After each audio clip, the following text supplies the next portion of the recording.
Hello, and thank you all for joining us today for our Parenting During COVID-19 lecture series. I'm Georgia Weston, the Executive Director of Creative Healing for Youth in Pain, or as we like to call it, CHYP. We are a nonprofit for youth with chronic pain and their parents, providing exposure to creative healing experiences and social support online to reduce common healthcare barriers like cost and location. Not everyone has insurance or transportation or equal access to pediatric pain clinics, and that's why we provide these resources online. We also know that healing doesn't have to just take place in a hospital or a doctor's office. You can help yourself feel better in your own home. And creative healing means different things to different people, but it's all about finding joy in activities that assist with your healing process. For some people, this means art, music, yoga, meditation, cooking, walking the dog, whatever makes you feel good, because we know these techniques can help reduce an overactive nervous system and increase functioning. And as I mentioned, the social support component is something that we are passionate about because so many of these kids and their parents are suffering in isolation. So instead of just giving them statistics about all the other people out there with chronic pain, let's introduce them to each other, letting them connect and support one another from a peer perspective. And that's what CHIP is all about, and online so anyone can participate. Thank you for joining us today. We have a great presentation lined up, followed by a Q&A afterwards. We would like to ask that everyone please keep yourselves muted and keep your cameras off so we can all enjoy the presentation without distractions. And now I am pleased to introduce one of CHIP's board members, Dr. Tina Bryson, who is our presenter for today. She is the co-author with Dan Siegel of 2 New York Times bestsellers, The Whole Brain Child and No Drama Discipline. She will be providing insights into parenting during COVID-19. Now I will adjust so her screen is the large one because that's who you're here to see. And take it away, Tina. Hi, everybody. Thank you so much for having me, and thank you, Georgia, for making this happen. I am a board member of CHIP because CHIP is something that I know is such a desperate need in our world. I am someone who has struggled and continues to struggle with some chronic pain and chronic health issues myself. And I have 3 boys who are 20, 17, and 13. And my 17-year-old is on the youth advisory board for CHIP. And since age 6 has dealt with severe chronic pain and health issues. And we've been on a massive journey. And Dr. Lonnie Zeltzer, who is the mind and creator of CHIP. She and her husband, Dr. Paul Zeltzer, have been instrumental in really salvaging my son's life and really helping us on the road to healing. So I am forever in debt to them, and I know how isolating it can be for parents whose kids are in pain. But some of you may be here who don't have kids who deal with chronic pain. And everything I say is really going to be applicable to parenting in general, parenting during COVID, and particularly for when our kids are struggling. And for those of you who are listening who may not have kids who have chronic health issues, they may be struggling with mental health issues or with learning challenges or something like that. So I think, when we talk about parenting youth in pain or youth who are struggling in some way, there are unique challenges.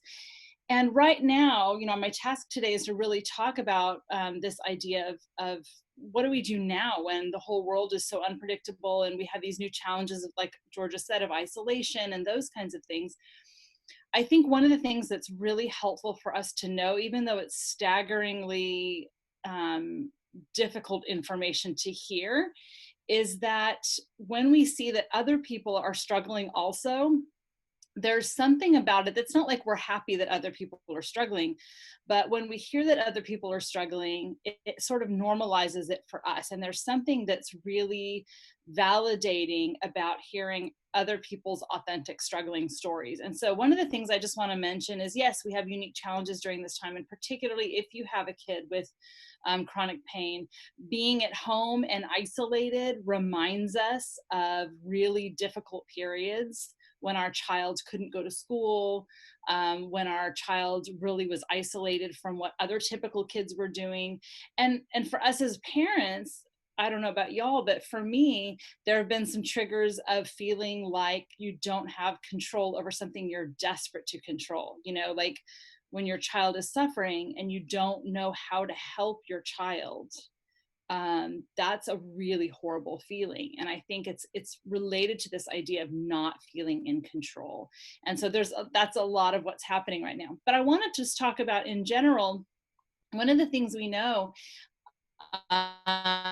is a recent statistics that came out, and this was in a Washington Post article just, I think, day before yesterday, that about a third of the US population is reporting clinical levels of anxiety and depression. I mean, a third of our population. In the state of California, where I am, it's 34% of people are having significant anxiety and depression. And I want to just take a moment before we get into what do we do in terms of parenting to talk about that piece, because one of the things we know is that our children are mirrors of our states. So if we are anxious and chaotic, our children will be experiencing chaos and anxiety as well. And so it's so important, particularly if you have kids who have had trauma, who have had lots of struggles in the past, that we are not contributors to their internal chaos and anxiety, but rather we are safe havens from that anxiety and chaos. And we really have to take care of ourselves in order to do that. So really normalizing some of the feelings that we're having. So what I'm going to do is I'm going to talk about this idea of normalizing this mental health kind of response and what's happening with all this anxiety, depression. I'm going to talk about how do we support our kids during this time, and then how do we support ourselves. So that's sort of my outline for what we're going to talk about. So this idea of so many people experiencing anxiety and depression, I really want to say to all of us, if you're feeling anxious or angry or depressed or restless, or like one of my kids said, it's not my skin, but I just feel itchy. And it was like such a good description of how I would feel sometimes during this time, just an unsettled restlessness that's hard to sort of get hold of. And I want to say that this is a typical response, and actually a healthy one.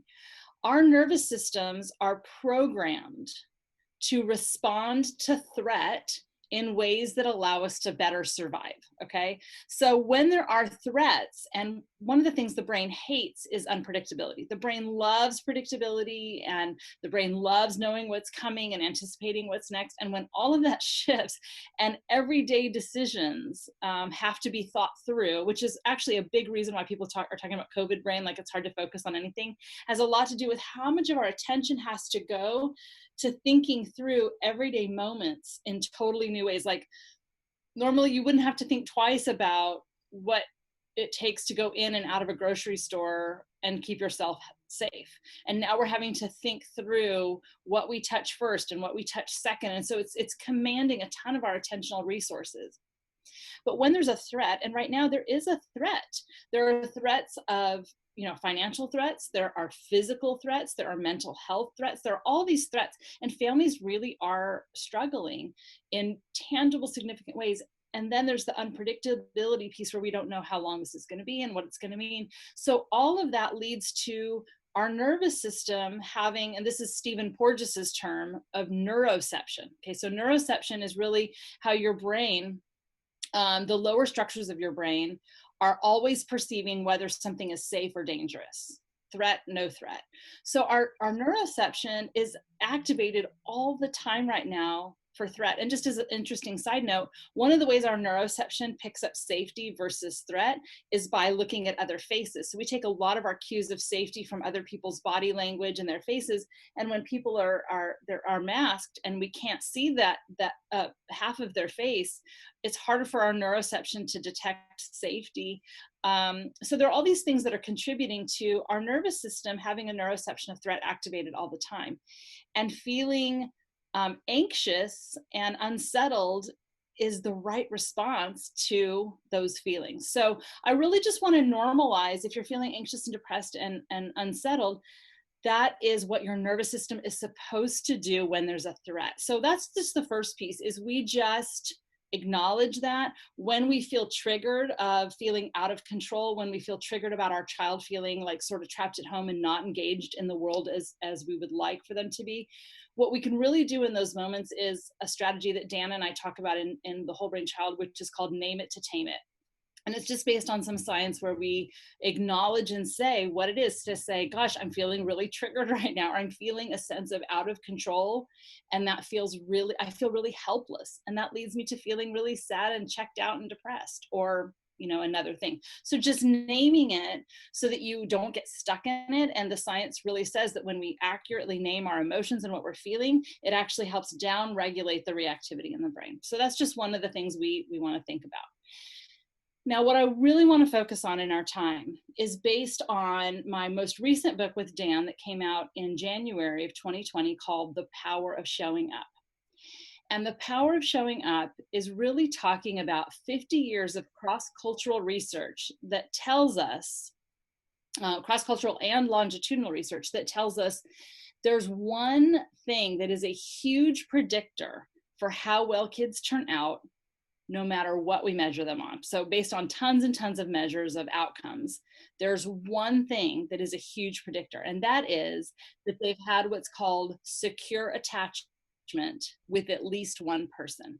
Now, I want to be really clear that what I'm talking about is not the same thing as attachment parenting. That's like a parenting approach, and that's not what I'm talking about. I'm talking about 50 years of cross-cultural research under the umbrella of developmental psychology that's based even in what mammals do. So attachment is an inborn mammal instinct that basically is set up. The reason we have it is to help us survive. Okay, that's the purpose of attachment. So what it is an inborn instinct that when we are in danger, when our Neuro Ception says threat, when we are in physical pain, when we are in distress, that we have a biological drive that automatically sends us to an attachment figure, which is typically a parent or a grandparent or someone who's a caregiver who helps you feel connected and protected. So when a child has what's called secure attachment with at least one person, it is a predictor for all kinds of incredible outcomes, including optimal development of the prefrontal cortex, which most of you know is sort of the foundation or soul of social and emotional intelligence and mental health, even academic performance. It's really the part of us that makes us excel and thrive, is when that prefrontal cortex is well developed and connected with the lower structure, so it can regulate the reactivity we have from the lower parts of our brain, where we might act before we think or get flooded with an emotion or something like that.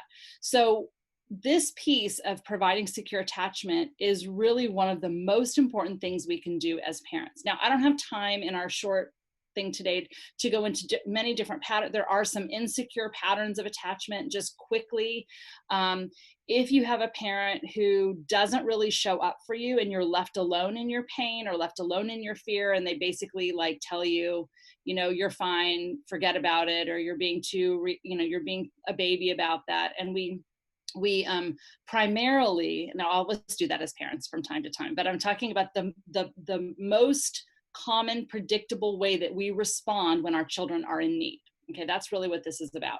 So an insecure pattern of attachment would look something like either dismissing our child's emotional needs and being disconnected from them around emotional need and their emotions and their experiences. Or another type would be, and that's called avoidant attachment. Another type is called anxious ambivalent attachment, and that would be basically, instead of a parent being like an emotional desert, the parent is actually really inconsistent. So sometimes they see their kids' needs and respond to it, but other times they don't, and they're flooded with their own stuff so much that it's hard for them to tune in and comfort and connect with their kids when their kids need it.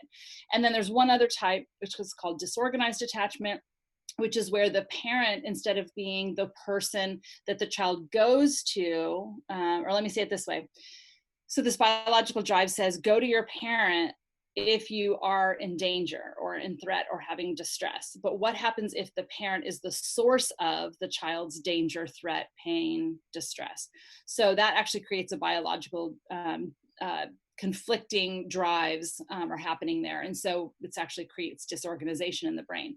So those are patterns of insecure attachment. What we're talking about is secure attachment. And there are really two things to know about how do we do this. So if this is one of the most important things we can do as parents, how do we do it? Okay. The first is also a whole other long talk, and that is that one of the best predictors for us providing secure attachment to our kids is not whether or not we had it with our own parents, which is such a relief because 40% of us had an insecure pattern of attachment, not a secure pattern with our own parents. So thank goodness that our history is not our destiny. The best predictor for how well we are able to provide secure attachment to our kids is whether or not we've reflected on our own story and our past and made sense of it. So basically we go, gosh, my parents weren't there for me. Or, my parent was like really caught up in their own need and they really couldn't show up for me in that way. And here's how it affected me. And here's how how I want to parent differently. So when we really do a making sense process, that is the thing that best predicts us being able to do it. And that is an ongoing journey. That's not a one-time thing. That's something we do through journaling or through therapy or just having a mindfulness around kind of paying attention to our parenting and how it's been influenced by the past and the triggers that we have. So that's an ongoing thing. And so what I want to focus on now is what can we do today? What can you all do today, regardless of the age of your child, even if they're grown? Because our attachment needs are actually throughout the lifespan. So we all have this attachment need that when we are in distress, when we are in pain, when we feel threatened, we have a biological drive to be connected to someone who is an attachment figure for us. So how do we do that in the everyday moments? Well, my co-author Dan and I have come up with the 4 S's, and the 4 S's can really sort of be our North Star. I don't know about you, but there are lots of times as a parent and as a clinician, I'm a licensed clinical social worker, and I'm the executive director and founder of an interdisciplinary clinical practice in Pasadena, California, that has like occupational therapy and educational therapy and speech and language and mental health and all of that. So as a clinician, and I also work in schools, so as a school counselor and as a mom, there are lots of moments when I'm like, oh, what's the right thing to do? What's the right thing to say? And I have to kind of almost do air quotes around the word right, because there's not always a right or a wrong way to do things. It really, and even if you figure out this is the right way to work effectively with this kid, it could change an hour later. So you all know that. But what I love about the 4 S's is they are always my North Star. They are always the answer for the moment, to help the moment go better with less drama and chaos, to be the kind of parent we want to be, and to optimally build the brain. So it's a survive and thrive kind of response for our kids. Okay, so let's talk about the 4 S's. Safe, seen, and this is a hard word to say, soothed, and then secure. So let's just hit each of those, and I'm going to talk about what they are and what do we do about them right now specific to COVID-19. Okay, safe. Obviously, protecting our children from harm. That's a given, and most of us are pretty good at that. We're cautious about when they're little, car seats and watching them around water. As they get older, we stay on them about making sure their car is serviced before they take a long road trip. We make sure that, like, my eldest got a really funky bite on his leg, and I was like, gosh, I think that might need to be looked at. I wonder if that's a tick. Those are the things we still do as parents, is we want to protect them from harm. The second piece of this is really important, and it goes back to what I was talking about a minute ago related to disorganized attachment, and that is that we want to make a commitment to not be the source of our child's distress. I don't mean like you give a rule or set a boundary and they don't like it. That's not distress. I'm talking about when we as parents are threatening to our children, when we make them feel afraid, when we humiliate them, when we scare them, and ways that we can do that. Obviously, abuse and neglect would fit into that category, but just more common ways that we do that. If we scream and yell at our significant other and our children can hear it, that can be terrifying for them. It can make them feel really unsafe. Or here's something we have all done, including me, and I've written about it publicly, so you know it's like we all do it. It's how the brain works, is that when we get reactive, we can lose the capacity to regulate ourselves and our good decisions. But we can yell at our kids, or we can be unpredictable in a moment. And, you know, like my kids can tell you a story about a family game night where there was a lot of bickering between the boys, and I got fed up and I threw the dice across the room and said something super immature and sarcastic. And my kids referred to it as the Yahtzee Incident, because that's what we were playing at the time. So we all have these moments that we do things that, like, I was unpredictable. I yelled, I had a scary voice, I had a mean look on my face. You know, those are moments that we have all the time as parents, but they do undermine our child's sense of, this is a safe person I can go to if I'm in distress, unless, and this is the key, we repair. So when you have those moments, not if, when you have those moments as parents, the key to those ruptures is repair. So you go to your kids and you say, oh my goodness, I got really mad when we were playing Yahtzee, and I am so sorry about the way that I handled myself. I really wish I had done that differently. I should have paused and taken a minute to calm myself down. That was not okay, and I'm so sorry about that. Okay, so you just make a repair. When we do that, it's actually beneficial for our kids, because we then become predictable in that they know that even if the relationship feels messy and uncomfortable and there's conflict, that things will get good again. And that actually widens their window of tolerance for the messiness and conflict that happens in relationships. So it's actually good for them when we have these ruptures, as long as we repair. Specific to COVID-19, one of the things that we can do to promote safety, and I think this is super important, and I have like a little 2-minute video on my website that goes into this a little bit deeper, is that we can really focus on safety messaging instead of threat messaging. And I think this is especially important if you have a kid who lives in chronic pain or chronic health issues. Okay, so here's the deal. The brain is an association machine. What fires together wires together. So if I give my kid continual messaging, first of all, if the news is on all the time talking about all the horribleness, that's probably too much firing and wiring around how dangerous and horrible the world is, and all the politicized stuff, when we should really be focusing on public health and how connected this makes all of us throughout the world. That when we give repeated messaging about things being dangerous, the brain makes those associations. So if we say, we're not going to school because it's dangerous. Maybe you shouldn't go to college in the fall because it's going to be like completely a disaster. We're not seeing friends right now because you could get sick. So if we're focusing on those kinds of explanations and reminders from a threat-based perspective, my fear is that we will be amplifying even higher incidence of anxiety, because we're then creating associations between doing things that are typically good for us and safe, like going to school and being with friends and going to the park and those kinds of things, instead of having a sense of safety on this. So this is just a quick fix. We do safety-based messaging, and we say, we're taking a pause on going to school. We're taking a pause on seeing friends, or we're seeing friends in this way to make it safer. We're not going to school to be safer. We're going to be with friends, just a few of them, and far away from each other and outside, because it keeps us safer. And when you focus on safety as the goal, as opposed to avoiding threat, then the brain makes it, instead of saying, oh gosh, this is over, my parents saying I can go back to school now, that's scary. My brain has associated with going to school and danger. But if we focus on safety messaging, then the brain, it makes the association, and then we come out of this with our kids being able to say, my parent keeps me safe, and so they're telling me it's time to go back to school, that must be safe. And they might still have some feelings of anxiety about that, and then you name it, detainment, you say, yes, of course you feel nervous about that. Many of us do, and that makes sense that you feel that. How great that your brain is telling you to pay attention to that, because that will help you be more thoughtful, so you're extra careful in washing your hands and those kinds of things. So we just really focus around those safety pieces. Okay, scene. This is the hardest one to do, I think, because we are so focused on behavior. Scene is focusing on the mind behind the behavior. It's about tuning into your child's internal experience, okay? So, right now our kids are, so I guess let me say it this way. An example of this, like when my kid was little, and didn't want to get out of the bathtub. If I'm not doing scene, I could say something like, well, it's time to get out.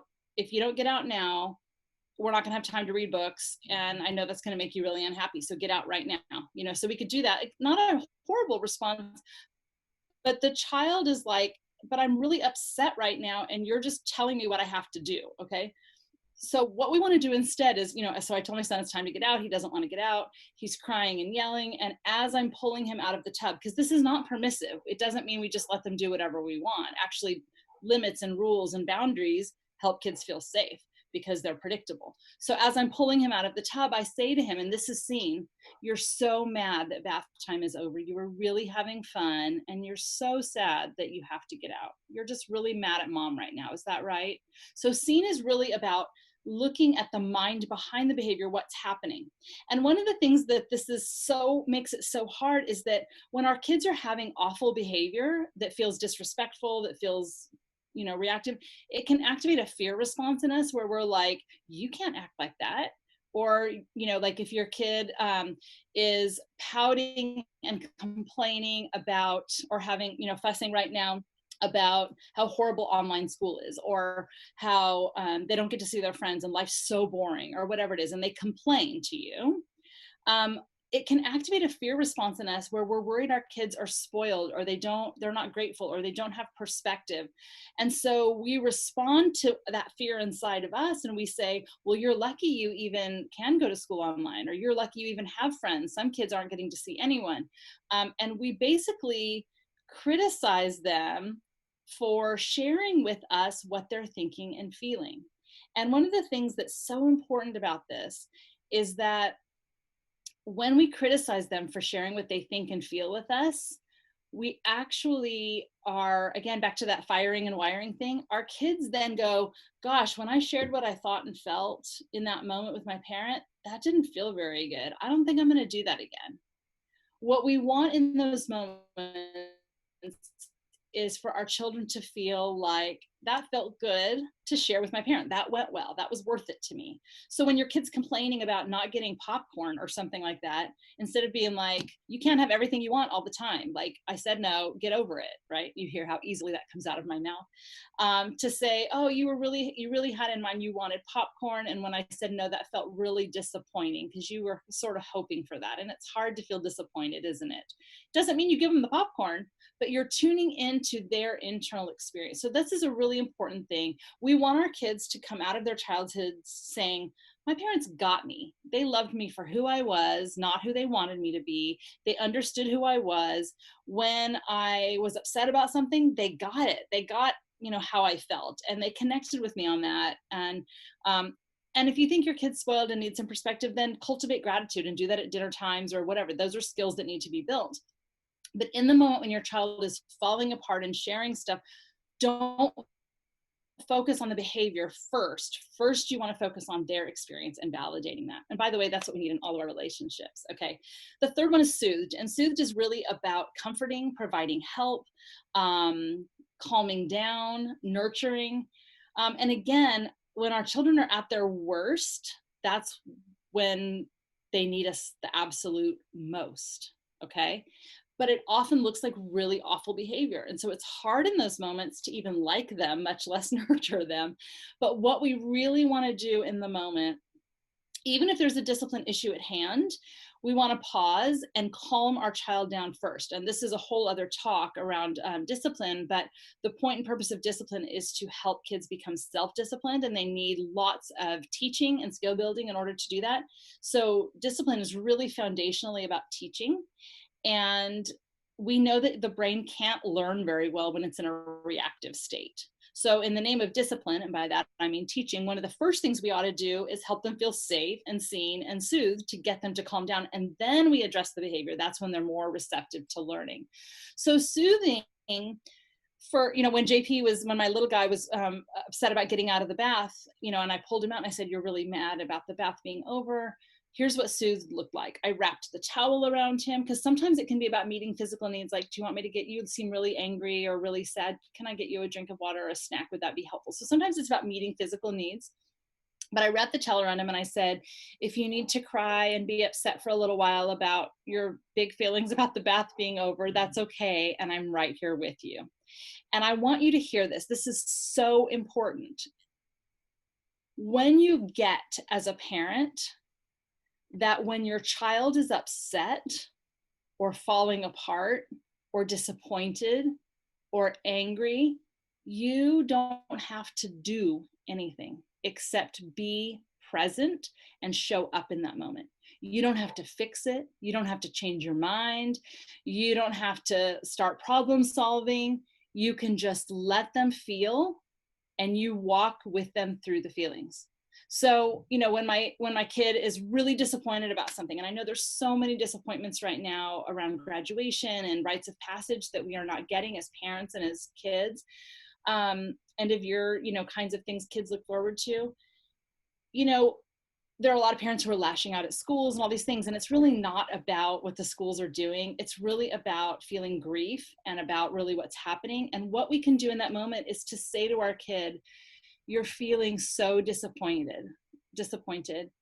And that is a really hard feeling sometimes. It's really uncomfortable. And I'm here, I will listen, or I'm here with you. And I've felt that before too. Let's just go for a walk together or something like that. You don't have to do anything. You just have to be present, acknowledge it, and show up for them in the moment to show them you can handle their big feelings. You can handle the chaos. This is where resilience comes from, y'all, because resilience is built from repeated experiences of dealing with difficult things. We don't get resilient by having the world perfect. We don't get resilient by not practicing. We have to practice dealing with difficult things.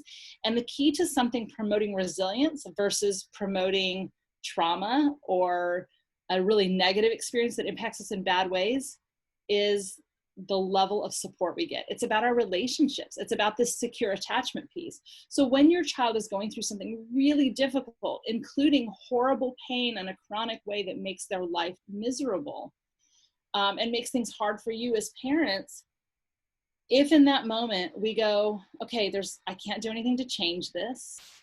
I don't have to do anything to change this. And yes, of course, there are times we advocate and search for answers and all that, of course. But in that moment, we just show up alongside with our child and we give them the support so that then they know that they can handle hard things. And I have to say, and this is one of the things we talked about on the board this week, of the kids I know who are having a hard time during this time, the kids who've grown up with chronic pain tend, like my kid particularly, and a lot of others that I know, they're super resilient. They have been practicing all these years how to stay home and be engaged and use their minds without interacting with the world in the same way. So they have had practice being resilient. So sometimes they're the most resilient when it comes to this kind of thing. So, okay, so safe, seen, and soothed leads us to our fourth S, which is secure.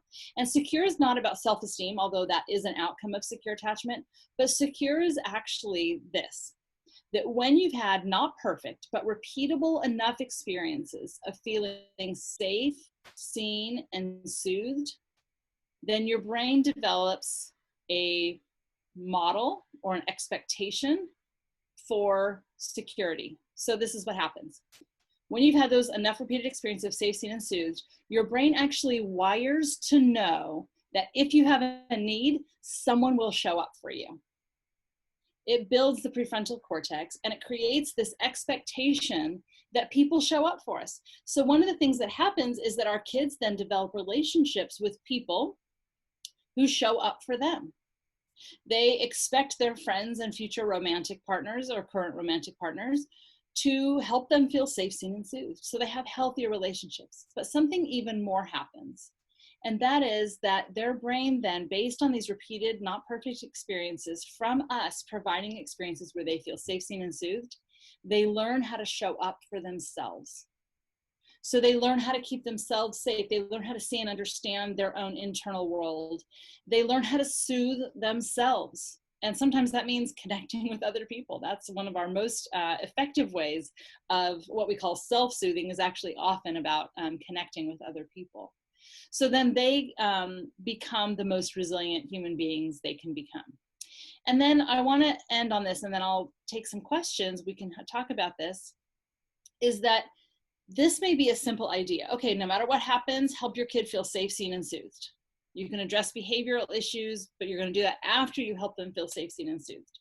You want to be the safe haven for your child. So no matter what's happening in the world, no matter what's happening inside of them, in their physical bodies and their emotions, that you are the safe haven. You are like the harbor, so they can go out into the waves of the world may thrash them, and there may be all kinds of storms, but they can always come into a harbor where you are a safe place, and your home environment is a safe environment, like a safe haven. And when we do this, it's a simple idea, but it's hard to do as a parent, to, in those moments, help our kids feel safe, seen, and soothed. And so the one important thing in terms of this, in terms of our everyday practices, is that we have to support and care for ourselves. We have to show up for ourselves so that we have the capacity to do this kind of parenting. It is heart-wrenching and devastating when your child is suffering and you don't know how to help them. How do we show up for ourselves? Well, you matter too. We spend so much time sacrificing for our children and taking care of them, but if we are not caring for ourselves, we really don't truly have the capacity to do that. So we have to find people who will help us feel safe, seen, and soothed. That may or may not be your significant other. It may be a best friend. It may even still be your own parent. It may be a sibling.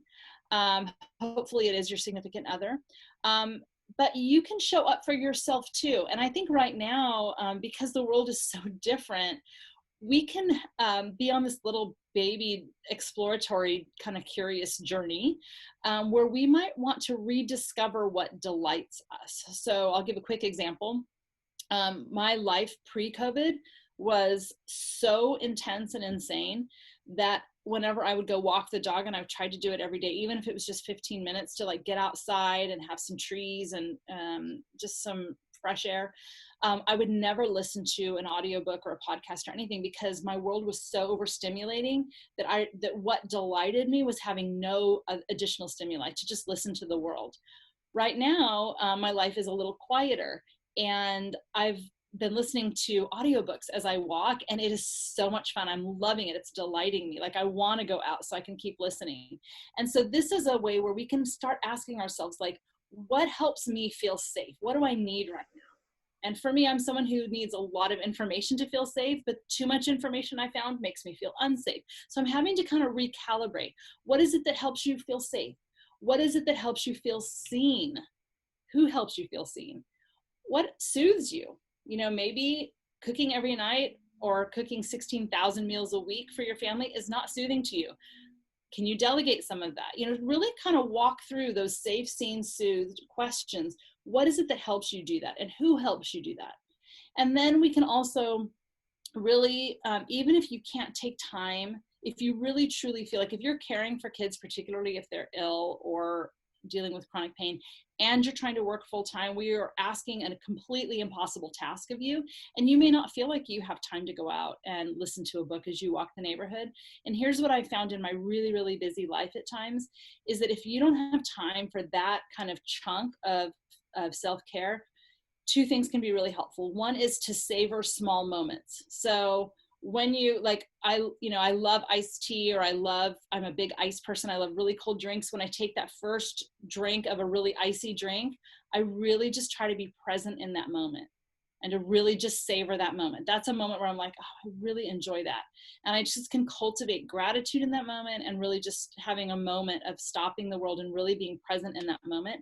And the other thing is to really commit to saying, okay, I'm going to take 15 minutes a day, and it may be 3 5-minute chunks, to do something I really enjoy, whether that's sitting down and looking at a magazine, or flipping through Instagram, even just being like, this is what I want to do right now. This is indulgent and I'm going to enjoy it. So really making sure that you're committed to do that, because like I said, you matter too.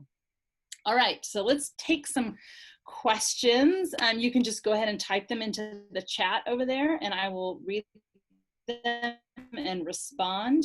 As people are taking a minute to type that, I'll tell you about one other resource. I mentioned I've got some videos and things on my website, which is just tinabryson.com, and there you'll also find links to my social media. And I think right now it feels like we're drinking from a fire hose. Like there's so many resources and stuff coming at us, but I really kind of like curate and look for really good content. So I only share stuff that I think is really, really good. And then one other resource that I'm super excited about is that when coronavirus started, there was a group of people who have my really weird job, which is to write parenting books and then go and speak about them. So I'm like an author speaker is my main job, besides, you know, overseeing the Center for Connection and all that. So a group of us, incredible other authors that I'm just so privileged to be part of. There's about 15 of us, and we started a group, and we met to just sort of talk about how our whole lecture schedule was changing and how do we adapt to this. And we have become so connected, and we've like are building these relationships, and it's been super enriching. And so the 15 of us are doing something for everyone that I'm so excited about. It's about to start. The 15 of us are doing a masterclass series. We're putting it on ourselves. There's going to be 8 masterclass topics. And it's like people like, I'm going to be doing it, but also Madeline Levine and Michelle Borba and Christine Carter and Jessica Leahy. And it's just all these like people that I respect so much. There's more, I don't even have time to list. But we are doing this masterclass, and it's only $29 for all 8 classes with these like top-notch experts. So it's called, if you're interested, you can check out my social media, and we've been posting about it. But the website is parentinginplacemasterclass.com. Okay, we've got a question from Slovenia. We partly reopened schools 2 weeks ago. What is the impact first for 7 to 9-year-olds if the teacher wears a mask? When you're thinking about neuroscience, safe attachment, nonverbal communication, some teachers are refusing to wear masks. Is it better for kids to be homeschooled or distance education? Okay, as always, every kid is different. For some kids, not seeing a teacher's face might be really dysregulating. For others, it might not be a big deal at all. One of the things that we've been coaching our therapists to do at the Center for Connection, based on one of our occupational therapists' brilliant idea, is before they would see a client, they would send a little message out saying, hi, I haven't seen you in a while. You might remember what I look like. And it's like a picture of the smiling therapist. And then it says, next time you see me, I'll look like this. And then there's a picture of the therapist wearing a mask, but you won't forget that I really look like this under my mask. And then there's a picture of her kind of pulling her mask back. What will you look like when you come in wearing a mask? So it's done in this really playful way. I've also seen people who draw like a smiling face on the outside of their mask. That would work well for a teacher, but not so much for a therapist, because if someone's sharing with you something heavy or upsetting and you have a smile on your mask, that would not feel very seen.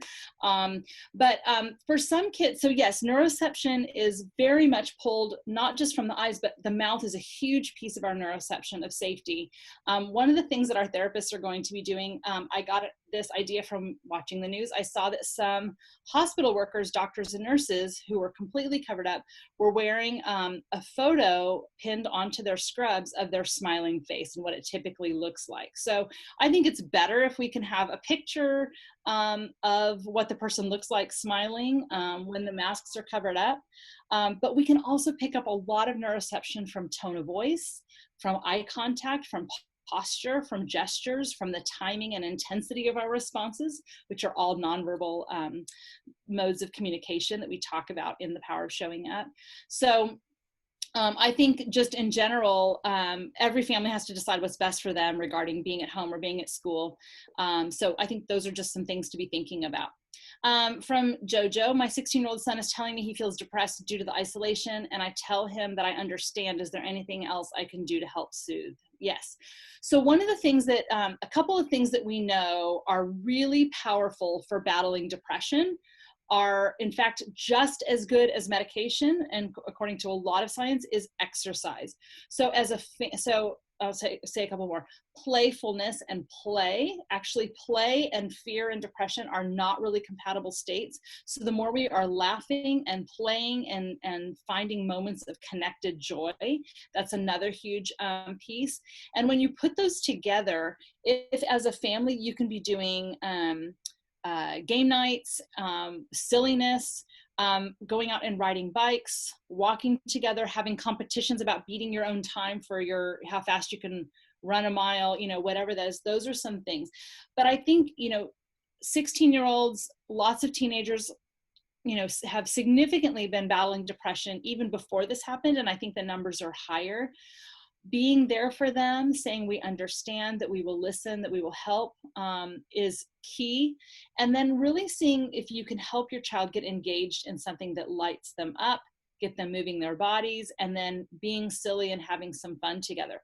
If any of you feel like your child is struggling in a significant way, that's beyond what you might expect and that's worrisome, please reach out to a professional. It's always helpful. Even if you just do a consultation, like a telehealth appointment with a mental health provider, who can really kind of either do some telemental health with your son or with your daughter. And then, there are times it's important to get professionals involved. But I think just validating, yes, of course you feel sad that, you're not seeing your friends. The other thing is, if we can get clear about a cause, like isolation, then we can problem solve around that. Now, this is not for everyone, but I will tell you the way my family has done it is that for the first 3 weeks, and we're in California, so we've been very strict here. For the first 3 weeks after my son came home from college, and my best friend lives 2 blocks away, and she has 3 boys also same age, and our boys are all best friends with each other too. Our husbands are really good friends. That after our boys came back from school, we spent 3 weeks, both families, in complete isolation. No grocery store, nothing, to make sure we were totally safe. And then we brought these 2 families together as a pod. So we are operating as one household. And it's been incredibly powerful for us because connection is an important need that we have. And virtually, it's sometimes hard, and certain kids have a harder time, and adults accessing that virtually. So it's really helpful maybe to find another family or another, that if your kids have, good friends, that if they're practicing similar safe kinds of things that you feel comfortable with, and the family makes a commitment to each other, you kind of operate as one household. That gives you a way, like we're having dinner with them several days a week. And my friend and I are replanting my front garden bed and things like that. And that's been really, really important. So try to find ways to increase his social connection. Even if that's virtually. I'm considering having my middle schooler invite 2 or 3 friends over, and I would of course talk to the parents outside and draw circles with chalk on the grass, or find an area to do that, where each kid comes up and they have their own little thing, and there's all at least 6 feet away from each other, and they can kind of have like a little end of year picnic where everyone brings their own food. So you can think about some ways to increase their connections. Another one, what can we do if our kids are reaching out to school friends, but their friends are not reciprocating? Yeah, that's really tough. Depending on the age of our kids, we sometimes want to leave things to our kids. And then other times we, and you guys are going to find this funny, a text just popped up as I'm talking about one of my kids, like, any chance you could make me some avocado egg toast when you get done with your talk? They really want, they still like us to parent them even when they get older. Okay. But it might, we don't want to do things for our kids when they are able to do things for themselves. But when in these kinds of circumstances, I think it's appropriate to connect with other parents and say, hey, I'm wanting to do it. Even if it's not like, hey, will your kid hang out with my kid? You can facilitate something, again, appropriate given the age of your child. You can facilitate something like, hey, I want to do a little end of the year, kids kind of hang out and just have 4 kids online. Can your kid tune in at 3:00 on Friday or whatever? And you can try to kind of facilitate something like that. Or just connect with other parents, because if you're feeling that, probably those parents are probably worried that their kids feeling isolated. So, this is a great time to connect with other parents, even if you don't know them. Be like, hey, our kids are friends. I know my kid's feeling really isolated. Are you going through this too? Like, is there a way we can get our kids together? There could even be like a virtual Uno game that, again, depending on your kids, my 16-year-old would not be into that, but with you and the other parent and the two kids, there are ways we can really be creative around this, but reach out to other parents. Do you have advice for balancing kids, a 13-year-old chronic pain and one active 10-year-old without? They have different needs right now.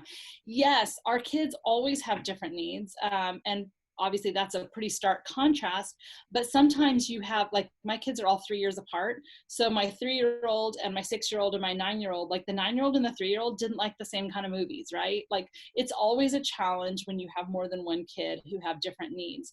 So again, back to some creativity. If your kid with chronic pain or, something else going on, when it's difficult to move, maybe you play keep it up and that one kid's on the couch and the other kid's hopping around and they're batting a balloon back and forth. Like, that's just an example of really needing to be creative. The truth is this: we will never as parents be able to meet all of our children's needs. And, one kid needs your full attention. Guess what? The other kid needs your full attention at the same time. And then the third one is touching the dog's vomit. It's impossible to really meet our kids' needs all the time.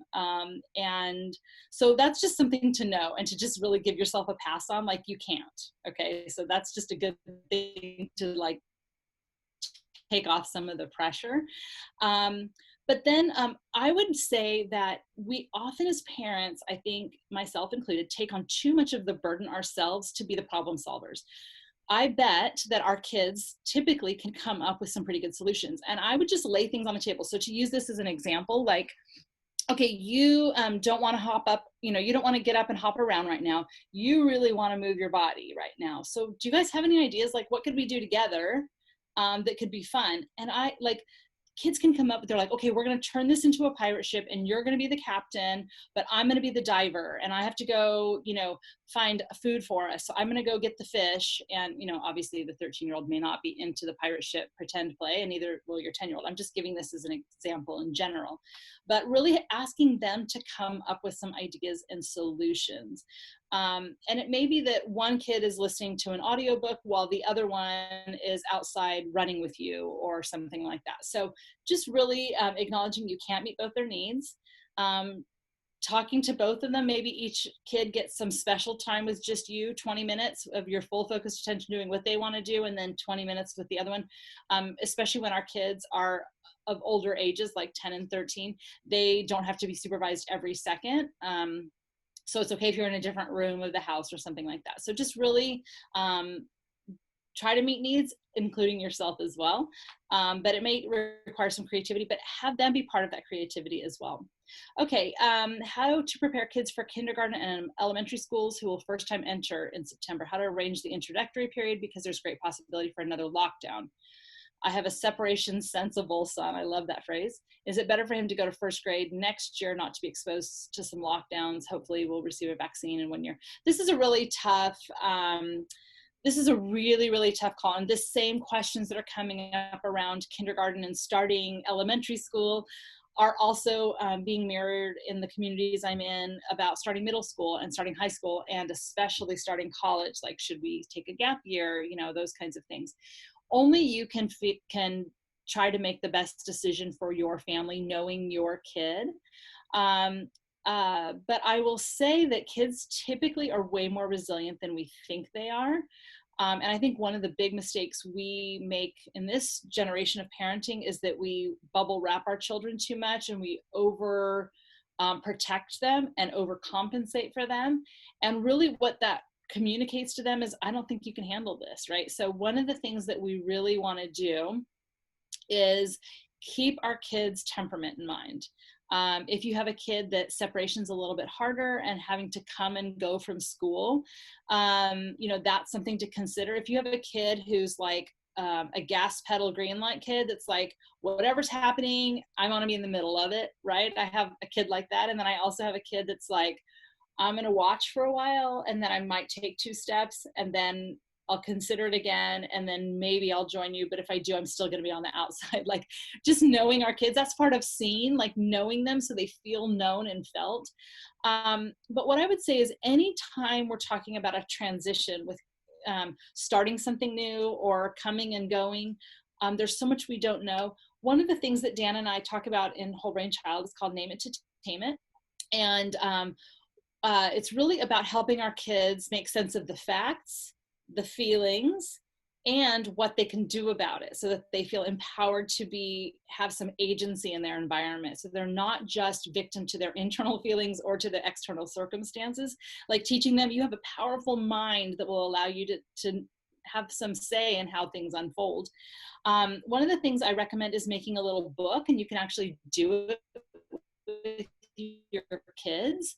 And you can even say, like, I'll give kindergarten as an example, or I'll give an example of when my son started preschool. I would say, JP will be going to a new school. What will JP do at school? And then you turn the page. And I just did it like with like pens on paper. You can do it. You can totally do it with like photos and make a digital book and fancy or whatever. But I'm good with staples and markers and paper. And even then, I'm not artistic in that way. But to say, what will JP do when he goes to school? And then I would say, JP will do lots of fun things. And then we drew pictures of like playground and circle time and things like that. We actually went on the school's website and found some pictures.